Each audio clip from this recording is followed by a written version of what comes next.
one conference that does not have a favorite to win the national championship, no one in the top six, as far as I can see right now, is the ACC.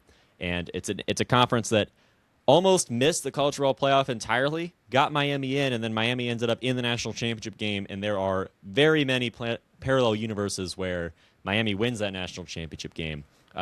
If you have an infinite amount of parallel universes, I guess, that's where Miami totally could have done it. And they were very close, and it wasn't absolutely obvious that Indiana was going to win until that Jamari Sharp interception, at least from my perspective. I was watching inside Assembly Hall. You were there in Miami, if I remember correctly. But the ACC, new tiebreaker rules for the conference championship game. We can run through them and kind of explain what's going on here and then discuss, I guess, what we think. But maybe just to start, I mean, Brooks, what's your assessment of the ACC? Because you've got Miami. It's a weird situation. They were almost not in the playoff at all, and then they're, I guess, according to the tiebreakers, their third, fourth, or fifth best team, obviously really their best team, ended up in the national championship game and almost winning it. It's a weird situation with all this parity in college football where a Power Four conference team could almost miss the playoff entirely, but then the member institution that actually got there almost just wins the whole thing.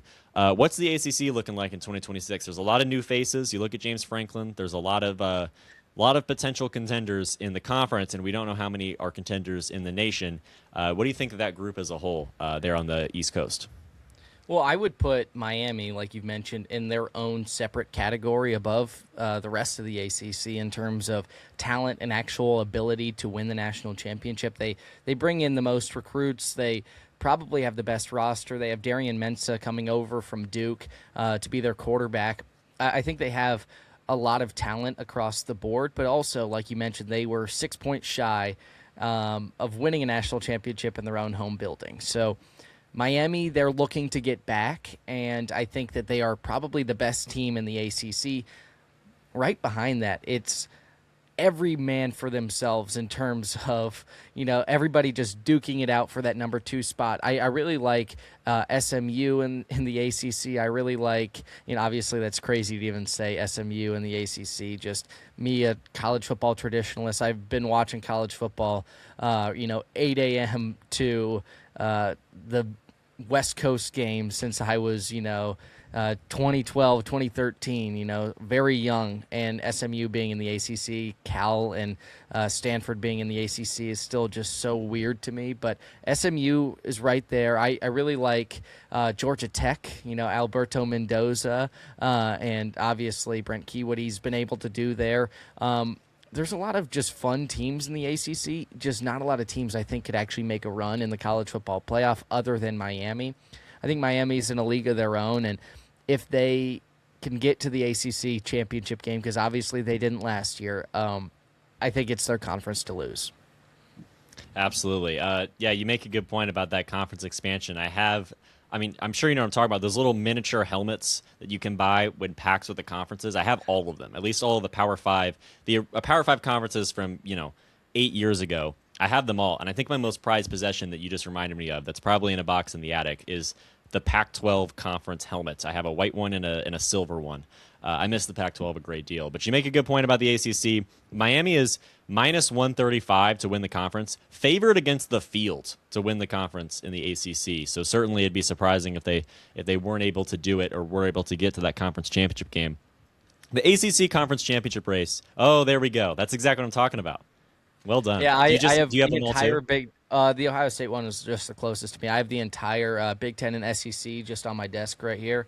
I do have the Pac-12. I didn't put the Pac-12 up just because it's dead. So yeah. I don't display the Pac-12, and I actually don't have the ACC. I wish I did have the ACC, but then again, the ACC is just entirely different. It's a new look conference than when I had those. So it's funny that we both collected the mini helmets for sure. I also have all the NFL ones as well. Yeah, I could go maybe while you're talking next. I'll get up and grab it. Is it a stand, and does it have two sides to it? One side is the conference standings, one side's the schedule for the week. No. I just have all of the helmets. Okay, I think I got a set when I was in 5. A Tupperware box or whatever. They've just been sitting there for a while, but Yeah, Do maybe you I'll have get them out. do you have the teeny mates? The little they're like pencil toppers, but they don't actually go fit Yes, on the yes, pencil. yeah, yeah, yeah, Those yeah, guys yeah, too. yeah, Yeah. Okay. Maybe I'll grab my collect. I can see all of them on my very messy, what's it called, shelf bookcase over there. yeah. But yeah, that's funny. That's clever. I mean, I used to like, yeah, I put them up. I used to make my own top 25 rankings on this shelf right here, and which was messed up because there was no Notre Dame and there was no UCF at the time. Like you couldn't Hmm. really make it work. But I did my best with that. I like I like brands. I have a problem with that. I really like just looking at a Michigan State logo on a chrome helmet. Just something about it. But yeah, that's bring back Washington State. Bring back there it is. Yeah, like that. Just for some reason makes me so happy to just be on my desk. Anyway, Yeah. yeah. But and speaking of, by the way, the teams that you know how it is, like you're just watching college football and sometimes there's teams you have no allegiance to that you just like find yourself partial to in certain situations. It's Pac-12 teams for now, specifically Washington State and Oregon State, that I'm going to watch them at 11 p.m. and I'm going to be thinking about how I want them to win against Wyoming or whoever they're against in conference games. I guess the Pac-12 is back, so maybe I shouldn't be too down on myself. But yeah, regardless, all this conference expansion doesn't even matter because these Pac-12 teams can't win the ACC anyway this season. Maybe they can. It's going to take a while for me to scroll. Yeah, Cal is the closest. I think they're 1, 2, 3, 4, 5, 6, 7, 8, 9, 10, 11th in the odds to win the ACC. But regardless, they have new championship rules, new championship tiebreakers, I should say. And the ACC is just a mess because this speaks to the main point that I'm trying to make. The conferences are obviously too big. Everybody that's a consensus opinion. Everyone knows that. There's 17 teams in the ACC, and they're playing a 9-game conference schedule, which is mathematically impossible. You can't do it. Some of these teams are playing 8 games in conference. Some of these teams are playing 9. And so the first part, which I think kind of prompted the first part of this changing of the tiebreakers, right? Partially because Miami missed the conference championship game and Duke went and won it as a 7-5 team. That was a problem for the ACC because they almost missed the playoff entirely as a result. And also the fact that they're moving to 9 conference games, right? And there's an uneven amount. So the first step in this process is identifying the teams that are tied, which you wouldn't think is something that you'd have to do. But basically what they're saying is if two teams have the same amount of wins or the same amount of losses, then they're tied. So if you're 6-2, you're tied with a 6-3. That's a bad example. If you're 7-2, you're tied with the 7-1 teams, and you're also tied with the 6-2 teams, right? Or could be tied with either one, which makes it really, really strange because it could just be winning percentage, but you're giving those teams that play 8 games the benefit of the doubt to assume that they maybe could have won or maybe could have lost their game if they had a 9th one. But regardless, if you're 7-1 and you're playing, if you're, I don't know exactly what the schedule looks like, but Georgia Tech plays Georgia in the last week a lot, and so maybe if they're 7-1, I don't know if they play 8 games. I'd have to go back and look at the schedule. But if they're 7-1 and they're watching a 6-2 team play, just hoping that they don't win their 9th game to get them up to 7-2 to cause a tie, to cause problems with the championship procedures, that's something that could totally happen. It's probably the best way to do it. Winning percentage maybe is unfair, but also because there's so many teams, the strength of schedule is so different top to bottom across the board. Florida State jumps to mind. I think they play 6 of the top 7 teams in the ACC. NC State plays 6 of the 8 worst teams in the ACC in terms of the preseason odds or expectations.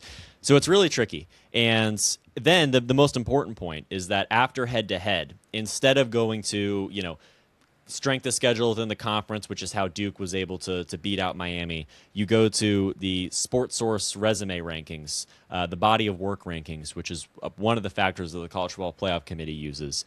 And this is fascinating because I have a rankings algorithm that works kind of similar. It ranks the resume straight up, the body of work. We'll have segments on the show where we do our little playoff not predictions, but current playoff brackets if the season ended that day. And I'm going to use this rankings algorithm, but especially early in the season, Brooks, you're probably going to really thoroughly despise. I think we'll explain it another day, but I like it a lot. And it's interesting because that kind of idea for how you should rank teams is what the ACC is kind of going to use now, in part because, in theory, if you put teams with the best body of work in the playoff, in the conference championship game, that gives them the best opportunity to actually win games in the playoff like Miami did and avoid the scenario of Duke getting into the playoff or something like that, or no one getting in the playoff, although now the ACC champion, regardless of where they're ranked, is in the playoff. Duke wouldn't have gone to the national championship game. I think we both agree if they were in the playoff last year. Miami obviously did. They're trying to maximize the opportunity for Miami to do that again, or a team like Miami to do that again, rather than a team like Duke to potentially ruin or spoil the ACC's chances of really making a run happen in the college football playoff. So this is interesting. I think I've gotten through like the general idea of what's happening here. And do you like this, Brooks? Do you think this is terrible? Do you think we're moving away from what conference championships should be?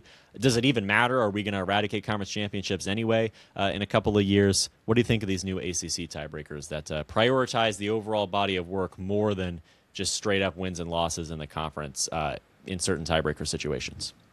Well, two things. I think this change is necessary for the ACC. Conference championship games should be reserved for the best teams in the conference, and what happened last year was laughable. 7-5 Duke winning the ACC championship when you had, a consensus top dog in the ACC. Obviously, I know the way that it worked with the tiebreakers and whatnot gave Duke that opportunity, but Miami proved that they should have been there with their entire body of work. They beat Notre Dame in the first game of the year, and they were watching the ACC championship from their couch. It was laughable what happened, and with the ACC, I think they saw it because they almost took Miami, like they gave that chance away almost. If the College Football Playoff Committee chose to look at Notre Dame and their recent run of form, I think it really wouldn't have gone Miami's way because Notre Dame was actually ahead of Miami in the past, or the two college football playoff rankings before the final one. So a lot of people were thinking that Miami was going to be left out of the college football playoff even after beating Notre Dame head-to-head. I think this helps because it maximizes those college football playoff bids for the conference, which obviously brings in a lot of money. I think that's why the ACC wants to do it for another reason. It's not just because they want their teams in. I think it also will help out the conference financially. And I think the other point, I think we're going to start to see with the way college football is moving. I don't think there's a need for conference championship games. I think, honestly, they are ruining, like, the schedule is the biggest problem right now in college football, where these games are going so late into January. The national championship game, I believe it was the 21st, 22nd of January this past year. With the new expanded college football playoff, and they're even talking about expanding it even further, if you're going to do that, the conference championship games don't matter. It's all about seeding, because if you're going to punish these teams for making the conference championship games, then it almost, incentivizes teams to not want to play in the conference championship game at all if their resume is already good enough to make the college football playoff. You saw it the past couple of years where these teams, the College Football Playoff Committee is coming out and saying, we're not going to penalize you for playing in a conference championship game. That, to me, says, what is the point in the conference championship game if there is no benefit or no real incentive to win the conference championship? Now we're going back to the winner makes it in automatically in the Power Four conferences, which I like that. But these conferences are now having to go back to the drawing board and retool the way their algorithms are working for the tiebreakers. The ACC needed to do that. And now you're seeing, like, the Big Ten has 18 teams in the conference, and only 2 teams make the conference championship. Rather, there are still they're just multiple bid leagues now, and the ACC is trying to become a multiple bid conference. I don't think they have the talent to do that, so I think this is a necessary change for them because it gives those teams who are at the upper echelon of the conference that opportunity to play in the conference championship game. But I also think that conference championship games should be the next thing phased out of college football. Okay, I think this is the first time that we're somewhat disagreeing, but I think it's just because we prioritize different things. So here's the deal, right? I understand obviously why they're making this move from a playoff success standpoint, from a financial standpoint, right? the first point of contention for me, above all, is, and I also understand why this happened, but don't expand your conference to 17 teams. We're at the point now where, in order to, the reason why college football playoff as a whole has a selection committee to begin with is because, and this is natural, but 138 is too many teams to realistically like have divisions and play, like have an automatic way to qualify like the NFL, where it's based solely on your record, because all the strength of schedules are different, right? Obviously, but we're at the point now where the conferences are so big that you have to have kind of a selection committee or something like a BCS rankings to decide who's in your conference championship game, because the strength of schedules are so outrageously different. We talked about the difference between Florida State and NC State. So that's the first issue for me. And that's why, like, you're probably right. This is probably what's necessary. It's just extremely unfortunate that this is the way it is, because to me, what I liked about college football, well, one of the things I liked about college football is there were two elements to it, right? There's the straight up record, there's, at least when I was growing up, or when we were growing up, 14 teams in the Big Ten, right? My parents romanticize the 10-team Big Ten, but 14 teams in the Big Ten, two divisions. Straight up, it's your record. There's some strength of schedule stuff because you're playing different teams in the other division, but for the most part, the Big 12 was my favorite conference as a kid, because it's a round robin, and straight up the top two by record go to the championship game. You play again, and then you go from there. And a lot of times in that time, the winner of that game would end up in the playoff when you had Oklahoma at the top, and things like that. But it definitely is probably the right way to do it. I do, though, 100% think that your conference championships should be, and this is important because these sports source resume rankings seem to include non-conference stuff. So when Miami plays Notre Dame, for example, that matters. And so that win over Notre Dame would, I guess, have launched Miami into, be one of the factors that launched Miami into the ACC championship game last year. And I think your conference championship should absolutely be exclusively based on your conference, and in my opinion, exclusively based on your conference record and the head-to-head and the tiebreakers there. I'd rather have, verifiable, even point differential, but it's just impossible because the conference is too big and you're playing different teams. Some of these teams have two common opponents with one another. So it's just unfortunate that it's so big that this is what is necessary, as you mentioned. As far as and also conference championships, the other thing about that, with you mentioned them not really being necessary, is that no one kind of really cares. You were there for Ohio State, Indiana. I was just watching on TV. But either way, it's cool to win a Big Ten championship, and it's from the Indiana perspective, it's cool to beat Ohio State. That's a pretty, a very large statement of validity, and that this team really is there in a big game against the biggest team to win, and then obviously do so still in the playoff. But I think Ohio State was maybe the biggest win of that run, because Ohio State was, Miami was the 10 seed, Indiana had already beaten Oregon, and Alabama, the game was such a blowout and such a disaster that it didn't really feel as gratifying, I guess you could say, for Indiana fans, at least the ones that I've been speaking to and have been around. So that Ohio State win was a big deal, but no one cares, because no one, if Indiana, Ohio State is a good example. Actually, not a good example. Indiana, if they'd won the Big Ten championship game and then not won the national championship game, no one would look back on, they'd be impressed, they'd be happy with it. This is a terrible example because Indiana has done nothing successful for many, many years. But if Ohio State, a better example, wins the Big Ten championship game and then loses in the national championship game to Miami, for example, if it's flipped, then there's very little appreciation for the Big Ten championship. It's just all thinking about the national championship. Everyone wants to win the big championship, whereas in the past, conference championships mattered a little bit more. The BCS was much more exclusive, or there just was no championship game, and it was all about the conferences. So you make a good point. It's probably unnecessary. I run into this issue with my rankings algorithm every year. I haven't done it in a few years, but I brought it back partially for this podcast and partially just for my own enjoyment. But I always have that issue because, for conference championships, the way it works, it just messes it up to have some teams play 13 games. I agree that there should be no punishment for losing that game. Obviously, I do think it's cool to have a gold star in your resume. It's almost like a tiebreaker for the committee on its own, where if you win your conference, that means something. But also, what does winning the ACC mean compared to winning the Big Ten, right? Like, what does being third in the Big Ten mean compared to winning the ACC?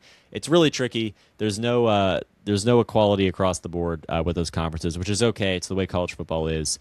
But it's unfortunate that the conferences are so big that we can't even just say that it's the top two teams with the two best records, because they're not even playing the same teams at all. It's just like college football at large, just a little bit smaller. So I guess I said we disagreed, and then I pretty much didn't disagree with you at all. But the first thing you said that caught my eye was you saying that this was a great move, and it's because the reason why I disagree with that is because I just prioritize.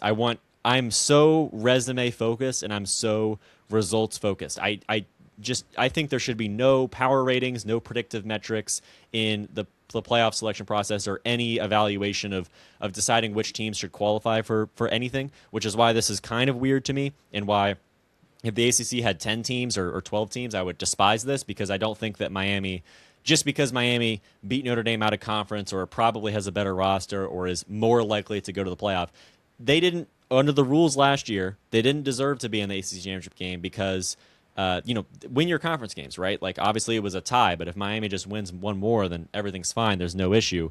But ultimately, the issue is that they're not playing the same teams. The strength of schedules are, significantly different in different for different teams and different programs. And so, I would prefer it if it was just like the NFL in the conference, from a conference perspective, just straight record. 7-1 versus 6-2, even just winning percentage related, 7-1 versus 7-2. If you had to play a different number of conference games, which in itself is a little bit outrageous to me, and it's unfortunate that it can't be that way. So when you first said that, I was thinking, like, get all of this, all these algorithms out of here. Let's just look at the results. Miami's a better team than Duke, but Duke performed better in ACC play than Miami, and that should be all that matters. But it can't be all that matters. As you mentioned, it's necessary to do something like this because Miami's ACC is so much different than Duke's ACC. And Miami's ACC last year is so much different from Miami's ACC this year when you look at the difference in their schedule. And Florida State, NC State, all of those teams. So it's tricky. It's probably the right way to do it. They thought about it way longer than we did, in those important meetings and in those important rooms. But it's unfortunate. And I'm interested to see how my rankings algorithm compares to whatever's going on with the ACC, and that'll be something we can kind of look at when my strictly resume-based rankings algorithm that will explain more, when the season actually starts. It'll be interesting to see who are the top two ACC teams at that point and how they stack up with one another. Maybe Miami just runs away with it this year and it doesn't really matter, and then maybe next year there are no conference championship games and it never presents an issue. I also think it would be funny if, after all of this, there's some, Miami drops a game in October and there's just some strange sports source tiebreaker. They always seem to lose a regular season game. They always seem to just drop a regular season game in conference. So I don't know. I still think that there is a way that Miami doesn't make the ACC championship game. I mean, I think they're the most talented team. Not to cut you off there, sorry, but no, go for it. It's Miami, and I mean, I think this is probably a conversation and a topic for another show. But if you are going to make all of these new scenarios, obviously new rules for conference championship games and the way that you figure it out, I think especially if college football playoff expansion is on the horizon, you have to fix the college football schedule. Maybe move it up, like week 0 is now week 1 and everybody plays then. You have to fix it because we can't have college football going and ending like the national championship game is in the NFL playoffs. Like, you can't have that. It used to be over like the first week of January, and that was good. And now you're running into all of these problems where, and not to get too sidetracked, but the transfer portal is open during the college football playoff. These coaches who have gotten their teams throughout the entire season, they've won a Big Ten championship with Curt Cignetti and any of these other conference champions, and you have guys on your roster entering the transfer portal, but still saying, hey, I want to practice, I want to be there with the team, but also I'm going to be somewhere else next year. It creates so many problems. Curt Cignetti said it while we were in Atlanta at the press conference, but he's like, right after this, I'm going to go, we have recruits on campus, so I'm going to go visit with them and try and get them to commit. Like, why is that a priority for coaches when you're essentially punishing them for doing well? Something needs to change. It's not just conference championship games, but something needs to change in the college football schedule. I think this is something that we should talk a lot about in another episode. But when you have these conflicting schedules, it creates so many problems for the programs, for the coaches, for even the players if they want to enter the transfer portal. When you have these conference championship games, which is, in my opinion, if you could create a committee who will see that the conference championship games shouldn't matter if we still have this same schedule. If they want to fix the schedule and create a new type of format with the college football playoff, it's something that needs to be addressed, and something that needs to be addressed sooner rather than later, because it's all out of whack right now. I mean, it's free for all, and it's punishing the teams that do well. Absolutely. Yeah, and it is better now that, at least from the Power 4 perspective, that it's an automatic qualifier for sure. You get in, but it doesn't matter because, I guess the ACC is maybe a different story, but in the Big Ten, like whoever's in the Big Ten championship game is probably in the playoff anyway. I'm 85% joking. I'm 98% joking with what I'm about to say, but I can predict the future with Miami's season.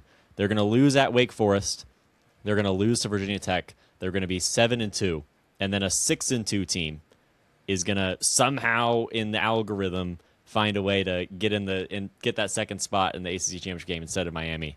And even though Miami had a better win percentage and played one more game and played a difficult schedule, and that's going to be what happens. Miami's going to get spurned out of the ACC championship game anyway. I was going to be able to make that point better if they played 8 games, because then I could say that 7-1 Miami that made one mistake in week 3 is going to miss the ACC championship game to a team that has 2 losses. But